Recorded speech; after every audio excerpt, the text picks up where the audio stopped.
All right, it's Friday, and we're on the road still. I'm going to be back at the home office on Monday for the live show, but it is Illinois in Focus Daily. I'm Greg Bishop, with you each and every weekday morning. I can't see the live chat for some reason. The browser that allows me to tap into that says something is wrong, so we'll have to figure that out later. But welcome in. It's Friday. We've been on the road the last couple of days up here in the Aurora area. What is this, a Waterman? It's gorgeous here. It's just a little bit of a different, farmland fields than what I'm used to in central Illinois, but it's gorgeous up here. So a couple of things we're going to tackle today. Number one, we've got the latest in some gun ban litigation that we'll tackle. A couple of filings this week in separate cases that we've been tracking, including the case everybody's been watching, and that's the gun ban challenge, with the states asking for yet another delay in filing briefs for the Barnett case.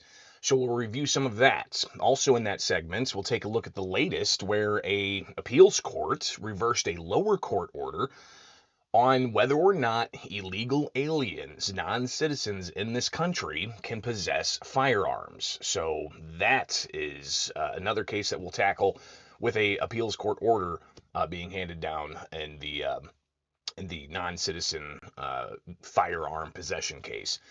So we'll tackle that. Also, we got to look at the Epstein files. Well, I guess we can't look at the Epstein files because they really haven't been released. But you've got continued bipartisan urging for the president and the DOJ to release the Epstein files, including U.S. Senator Dick Durbin putting out a statement that he signed on to a letter with other senators to urge the Department of Justice to be transparent. But obviously, with the release of a memo last week, kind of fascinating to see how that's all played out in the past week or so. All right, so that's just a couple of things we're going to tackle here with Illinois in Focus Daily on the road. Be sure to like, subscribe, hit that notification bell. And don't forget, too, you can go to thecentersquare.com, where you can find a way to get the newsletter. The newsletter, you just click up here and you'll be able to get the headlines in your inbox each and every weekday morning, to where you can stay up to date with what's going on, not just with what's going on here in Illinois, but also across the country and in Washington, D.C. So get the newsletter, and you can donate. Right there. We're a nonprofit newswire service, and your donations are definitely going to help out with that. So stay tuned. More Illinois in Focus Daily. I'm Greg Bishop. Like, subscribe, hit that notification bell, and get the podcast where you get podcasts.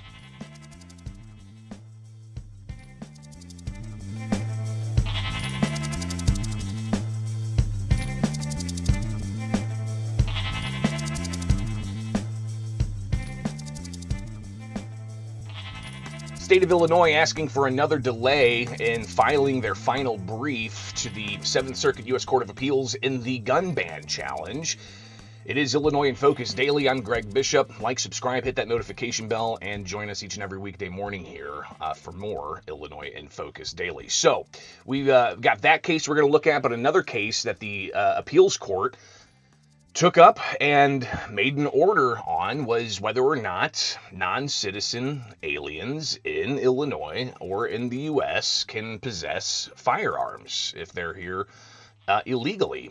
It's an interesting question that came up a while back, but we've got the order now from the appeals court in this case. So let's go ahead and take a look at that before we review what the state of Illinois is requesting in the gun ban litigation that's set for oral argument September 22nd, but one of the attorneys for the state saying that they don't have the time to put together the final brief that they're supposed to deliver to the court by the 28th, which is just 10 days away. So we'll talk about that Barnett delay request in a moment, but I want to go to the 7th Circuit U.S. Court of Appeals, where they had a separate case that we talked about a while back, and it was about whether or not non-citizens in the country can have firearms. So let's go ahead and pull this order up. It was released on the 16th, I believe. Oh, it says it right there. Yep, on the 16th. So this is from the U.S. 7th Circuit Court of Appeals. Gilberto Caballero Flores is the defendant here. And it talks about how, the Chicago police arrested him after he repeatedly fired a pistol in a city street. Grand jury later indicted him for possession of a firearm as an illegal alien in violation of U.S. law. And the court said we must decide whether that federal law comports with the Second Amendment. Fascinating here because when you look at an analysis of this particular case, it essentially breaks it down and it says that, the background is this individual, an illegal alien at the time, was arrested in Chicago in 2020 on June 1st for firing a pistol several times. The government argued that he fired indiscriminately. The grand jury later indicted him, of course, as we mentioned.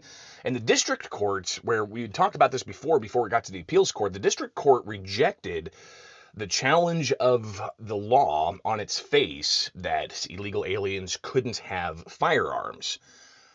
But they went on and upheld it as applied to him, right? So there's a difference between as applied and a facial challenge. Facial challenge, from my understanding, I'm not a lawyer, I'm just a journalist, but from my understanding covering these cases, a facial challenge means it's unconstitutional on its face. As applied is when it's being applied to an individual. And so those are kind of two different approaches to these types of challenges. So the analysis of this ruling essentially says that the district court upheld the as applied challenge, ruling that the statute was unconstitutional as applied to Flores because he was employed, had no felony convictions, was deemed trustworthy, and all of that was akin to loyalists to the country from back in the day. So we have this new standard in how courts are to evaluate Second Amendment challenges. And this is all coming from the U.S. Supreme Court with the Bruen case, and before that, the Heller case, and before that, several others. But ultimately, the text, history, and tradition, right? That's something that you have to evaluate whenever you're ultimately taking a look at these cases. So the appeals court broke some of that down, talked about how, from Heller, for instance, it noted that people, it includes those who have sufficient connection to a U.S. community. Now, Seventh Circuit precedent in a separate case, Meza Rodriguez, held that some illegal aliens may be protected, though other circuits disagree categorically, excluding illegal aliens. So you might have this case ultimately get to the U.S. Supreme Court at some point, but as of right now, with this appeals case, the appeals court reversed the district court and remanded the case back to the district court. What that means is that the appeals court's simply kicking the case back to the district court to say, do it again. Here's the new framework. Decide this case again. So the textual analysis, the Seventh Circuit U.S. Court of Appeals broke down the historical tradition, talking about how the government must show that law aligns with historical firearm regulation traditions, and the court found that historically illegal aliens were disarmed unless they swore allegiance to the sovereign, which, the United States. And then also you've got the court essentially holding that, and this is the appeals court on the Flores case, the non-citizen with a gun, reversing the district court dismissing the charges against Flores, saying that the federal statute prohibiting illegal aliens from having firearms is constitutional, both facially and as applied to Flores. The statute's prohibition of illegal aliens possessing firearms is consistent with the Second Amendment's tradition and textual analysis, they say. So let's just pull up this brief again, this order from the court, and you can see it's 22 pages, breaks down all the background, the district court's actions that they took, looking at some of the precedents and the lens of which the appeals court's going to look at all this. But I'm just going to get down to the conclusion here, as you see all of the textual and legal analysis that the Seventh Circuit's performed here. Ultimately, they say the Second Amendment secures the rights of people of fundamental rights, and government thus bears the substantial burden of proving that a law limiting the right fits within our nation's regular tradition. That burden has been carried here.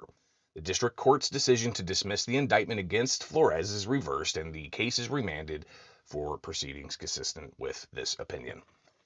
So we'll obviously have to track that case a little bit more because in Illinois, if you recall, if not, you can go look at the Center Square's archives and find that Illinois approved a law that says non-citizens can become police officers. And people were questioning, well, how is that possible? If a non-citizen can't have a firearm, how can they be a police officer? So is this going to impact that? And again, I think it's a different scenario when you're talking about illegal immigration and non-citizens. There are some people in this country as non-citizens who may be on a work visa or some other type of green card. I think the Trump card that they have, it's expensive to be able to have a non-citizen come into the country and kind of get a free pass. But you've got, different categories of non-citizens, illegal aliens, and, those who are in the country with a certain, hall pass, so to speak. So how that's going to be impacted, the law that Illinois has when it comes to allowing for non-citizens to become police officers, is this going to impact that at all? We'll obviously be tracking that. But that's just one case, right? As I mentioned at the top of the segment, you have the Barnett case. Everybody's anxiously awaiting the September 22nd oral arguments in the challenge against Illinois' gun and magazine ban. And we have a filing from the state and asking that they have another delay in filing their final brief. So let's pull this up here. This is the filing from the state in the Barnett case filed last night. And this says they are looking to extend the timeline to file the brief. State defendants, appellants, Illinois Attorney General Kwame Raoul, State Police Director Brendan Kelly, and Governor J.B. Pritzker moved that the court give a 14-day extension from July 28th to August 14th to file their final brief in this appeal. The attached declaration is submitted in support of this motion. All right, so Kwame Raoul files that, and we've got this case that started weeks after the Protect Illinois Communities Act, the gun ban, was put into effect in January 2023. You had federal cases filed all up and down the districts. In the Central District, there were 4 cases that were filed, ultimately being combined. And I know some of you know this background, but others may be just tuning in.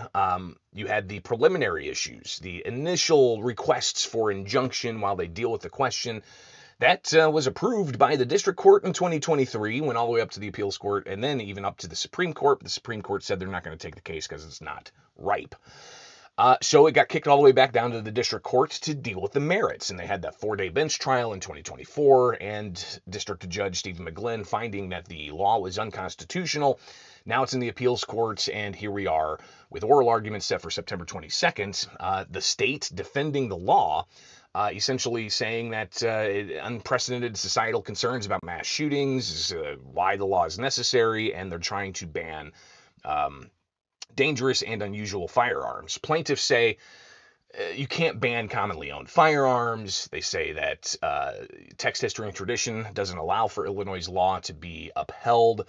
You even have the U.S. Department of Justice filing on behalf of the plaintiffs saying that the law is unconstitutional. So those are the things that the Seventh Circuit U.S. Court of Appeals is having to deal with. And on September 22nd, they're going to have oral arguments. But we're not going to have the final briefs from the state possibly until August 14th. So this is just a request that the Attorney General from Illinois is asking the Seventh Circuit U.S. Court of Appeals to do, is to delay their brief. Now they say, and we'll read through some of this, just to give you an idea of why they're requesting this.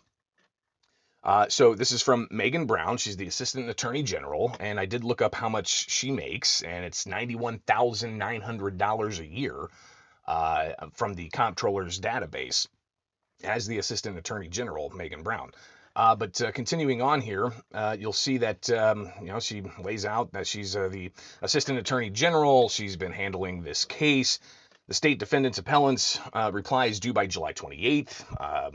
On one extension of time. So they've already requested an extension. This is the state defendant appellant's second request for an extension for the time. She says that she's going to be unable to complete the reply brief for state defendants in this appeal have it reviewed through the regular review process of the Civil Appeals Division, finalize it, and file it with the court by July 28th. Again, that's 10 days from now. June 24th, she presented oral arguments on behalf of another case. She prepared oral arguments for that and was a priority. She also says that she was responsible for drafting briefs and managing litigation in other matters. Finally, in order to completely draft the reply brief, in this case, I must address 4 merits briefs and 4 amicus briefs, together totaling over 200 pages in length, which exceeds the length of responses briefs in typical cases. If granted, the request extension of August 14th would still allow briefing to be completed more than 5 weeks before the September 22nd oral arguments. So again, she says she gave the other litigants a heads up, and we'll see what happens here. She says, I do not request this extension of time from July 28th, 2025 to August 14th to file a reply brief in this appeal for purpose of delay, but so that I may try to meet my professional responsibilities, properly represent my clients, and provide this court with a thorough brief in this case. So there you go. That's the state asking for, yet again, another extension in filing their final brief, as the attorney handling this for the Attorney General's office says that she's got a lot of other cases she's working as well. Remember, the Attorney General requested more money from taxpayers to handle cases. Primarily because they said the influx of litigation they fully expected to go up against with the Trump administration. We've seen the Attorney General's office. It's like every day he announces, we're suing the Trump administration. We're suing a lawsuit against the Trump administration. We're joining a lawsuit against the Trump administration. But when it comes to these types of issues, we're seeing yet a second delay being requested. One's already been granted. How this is going to play out, we'll be watching for you, but that is some of the latest in gun litigation involving Illinois and beyond. It is Illinois in Focus. I'm Greg Bishop. Like, subscribe, hit that notification bell. Wake up with us each and every weekday morning. Get the newsletter in your inbox. Go to thecentersquare.com and get this podcast wherever you get podcasts. Just search Illinois in Focus Daily.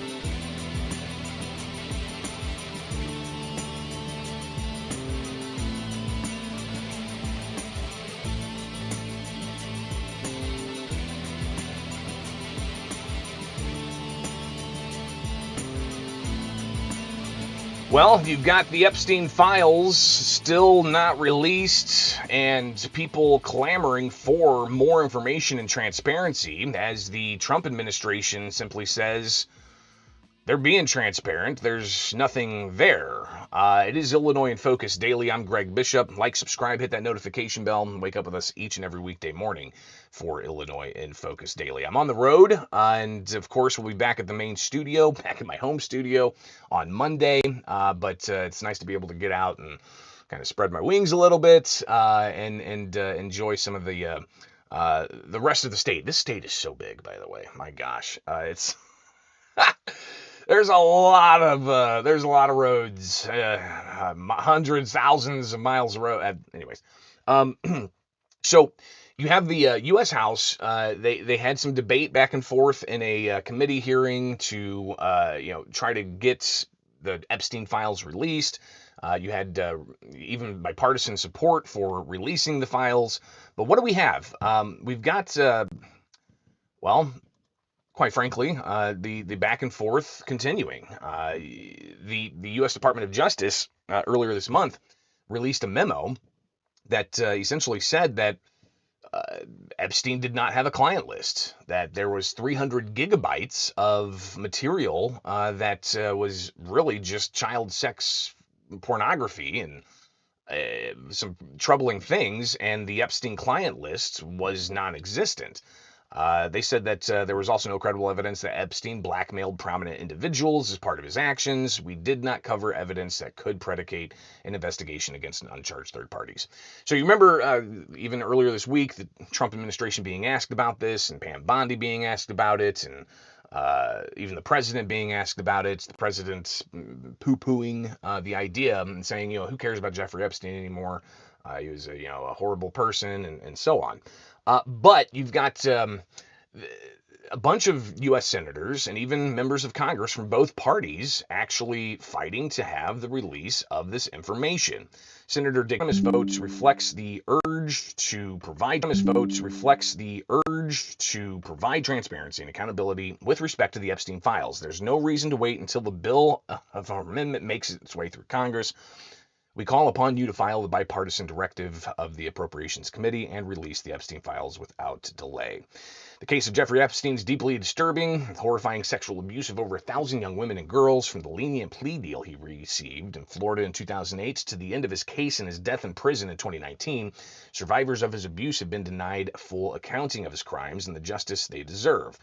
We must ensure that the American people have confidence in a justice system that operates without secrecy or undue influence, especially in the handling of such prominent case involving sexual exploitation and trafficking of so many victims. Delivering transparency in this case is necessary, providing accountability and answering to the American people.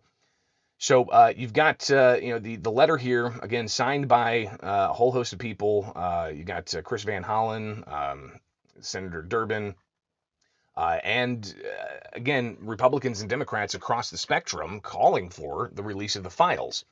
Well, White House Press Secretary Caroline Leavitt was asked about the continued push for the release of the files yesterday during a White House briefing, and here she is talking about how they're being transparent. Sure. Jackie. Thank you, Caroline. There's been a lot of discussion about the Epstein files and the president's comments yesterday calling it a hoax. Can you clarify which part of the Epstein hoax is the hoax part? The president is referring to the fact that Democrats have now seized on this as if they ever wanted transparency when it comes to Jeffrey Epstein, which is an asinine suggestion for any Democrat to make. The Democrats had control of this building, the White House, for 4 years, and they didn't do a dang thing when it came to transparency in regards to Jeffrey Epstein and his heinous crimes. It was this president who directed the Department of Justice and the Attorney General to do an exhaustive review of all files related to Jeffrey Epstein, which they did. The Attorney General and the FBI, led by Pam Bondi, Dan Bongino, Kash Patel, these are great patriots, some of the most trusted voices in the Republican Party movement. It's part of the reason the president appointed them to these high law enforcement positions, and they spent many months going through all of the files related to Jeffrey Epstein, and they concluded what they found in that memo, which they drafted and they released. And so the president has been transparent. He has followed through on his promises to the American people, but he doesn't like to see Democrats and the mainstream media covering this like it's the biggest story that the American people care about. The president has been working so hard this week. On Tuesday, he went to Pennsylvania, where he secured $90 billion in investments for the Commonwealth, for the people of that state.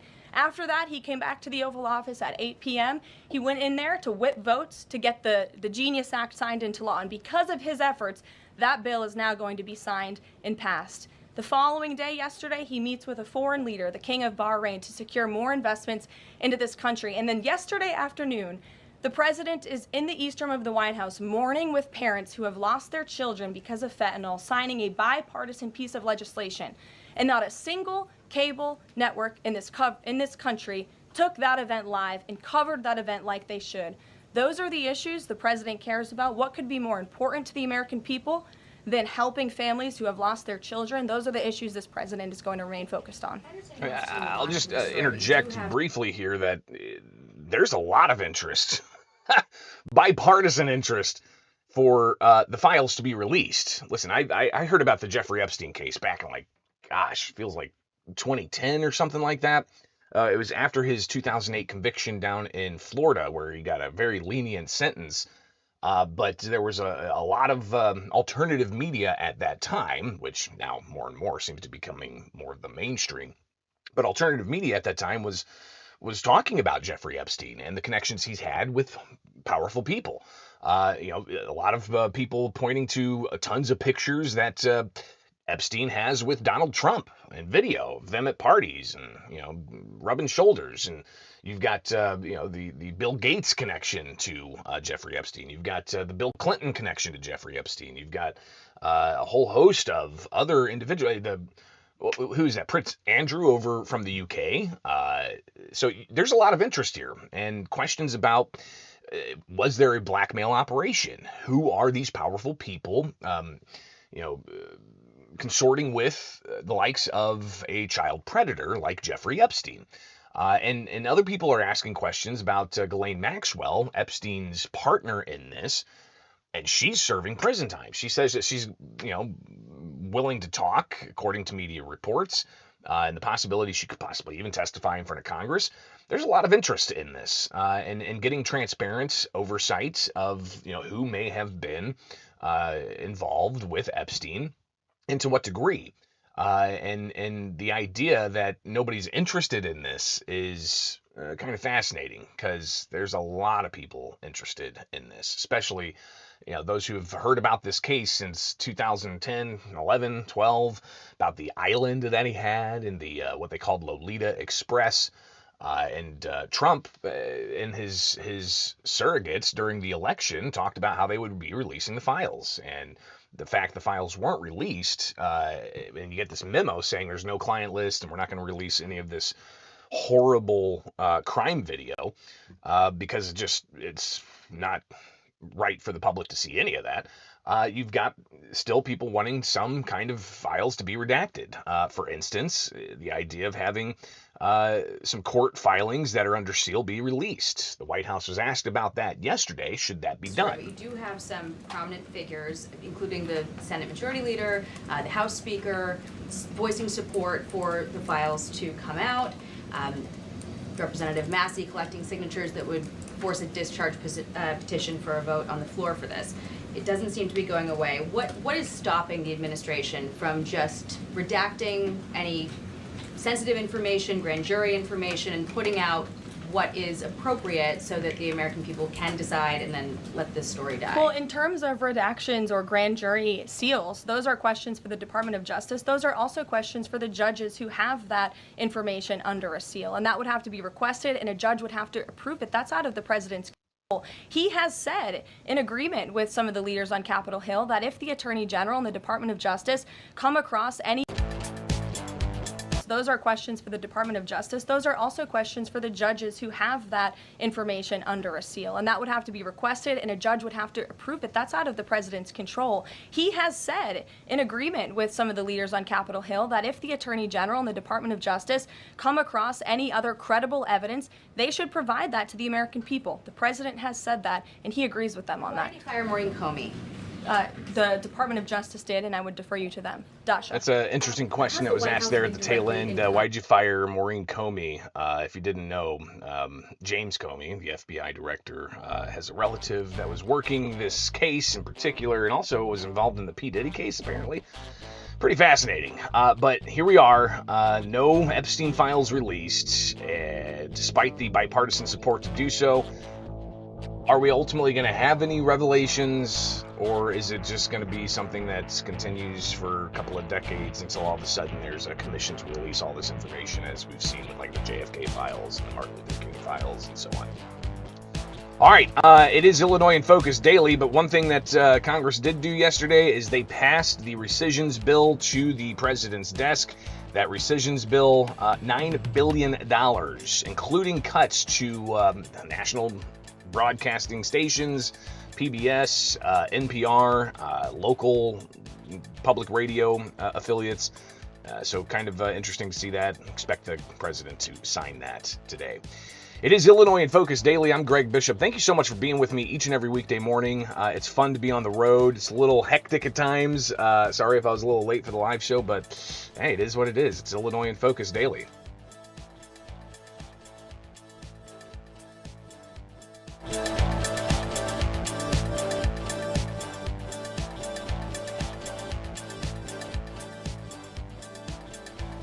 All right, that's it for today.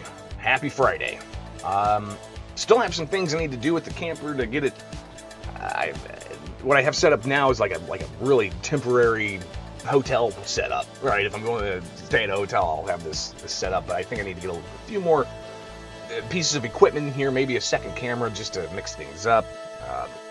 But hopefully you guys are enjoying the on the road shows, because there may be some other times where we're gonna be traveling to cover events, and especially with the 2026 election coming up, the March primary, we may see how we can best bring you the latest with me on the road, keeping an eye on what's going on. This very big state, very diverse state. It's a gorgeous state here in the state of Illinois, and this is Illinois in Focus Daily. Get the headlines in your inbox. Go to thecentersquare.com. Wake up with us each and every weekday morning here for Illinois in Focus.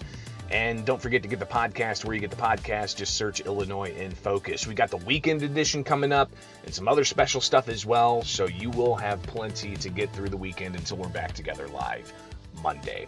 I'm Greg Bishop. Thank you so much. Follow me anywhere. Just search Bishop on Air, and we'll connect that way. Appreciate you guys. And shout out to Tim and Jeff. They stopped by the camper last night and said, "Hey, come on, watch us fire some rifles and go and have some dinner." And it was a good conversation, good time. So appreciate you guys and everybody else who I met the past few days. It's been pretty awesome. All right, it's Illinois in Focus Daily. Have a great Friday. We'll talk to you soon here with the Center Square.